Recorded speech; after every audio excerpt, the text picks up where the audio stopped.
MLA Ramireddy Pratap Kumar Reddy మూడోసారి hat trick ఎమ్మెల్యేగా గెలవాలని కోరుతూ వైసీపీ నాయకులు జనికర్ల మహేంద్ర యాదవ్ ఆధ్వర్యంలో కుంకుమ పూజ నిర్వహించారు. స్థానిక పాతూరు కృష్ణుడు బొమ్మ సెంటర్ వద్ద నుంచి మంగళ వాయిద్యాలు నడుమ ఎమ్మెల్యే రామిరెడ్డి ప్రతాప్ కుమార్ రెడ్డి, మన్నెమల సుకుమార్ రెడ్డి ఊరేగింపుగా మహిళలతో పసుపు కుంకుమ అమ్మవారికి అందజేశారు. ఊరేగింపులో కావలి పట్టణ మహిళలు అధిక సంఖ్యలో పాల్గొని అమ్మవారిని దర్శించుకుని పట్టు వస్త్రాలు సమర్పించారు. ఈ సందర్భంగా ప్రత్యేక పూజా కార్యక్రమంలో కావలి ఎమ్మెల్యే రామిరెడ్డి ప్రతాప్ కుమార్ రెడ్డి, మన్నెమల సుకుమార్ రెడ్డిలు పాల్గొని అమ్మవారి ఆశీస్సులు పొందారు. ఈ పూజా కార్యక్రమంలో కనమర్లపూడి వెంకటనారాయణ, వేముల చెన్నకేశవుల నాయుడు, మండలి కృష్ణారావు, గుర్రం వెంకటేశ్వర్లు, జీవి షాహుల్, పుత్తూరు నాగాచారి, పులి రజని, పులి చక్రపాణి, డేకారాము, ద్రోణాదుల వెంకట్రావు ఆశీర్వాదాలతో తప్పకుండా గెలుస్తాం.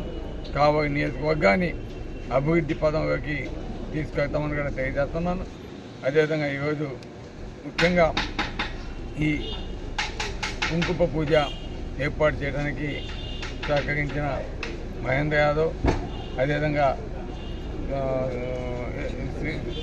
మన 4వ వార్డు మా సోదరి అనురాధమ్మ, అదేవిధంగా మా మిత్రులు, అదేవిధంగా సురేంద్ర, అదేవిధంగా ఇతర పెద్దలు, అదేవిధంగా గోవిందరెడ్డి, అదేవిధంగా శ్రీనివాసరెడ్డి, ఇదంతా కూడా మొత్తం ఇంకా చాలామంది ఉన్నారు.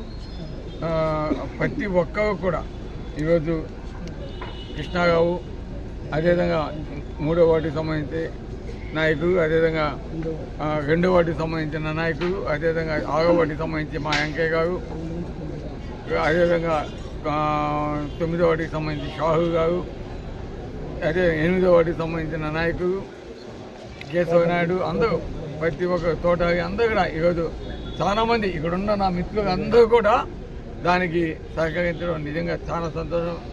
ఈరోజు అందరికీ కూడా ప్రత్యేక ధన్యవాదాలు.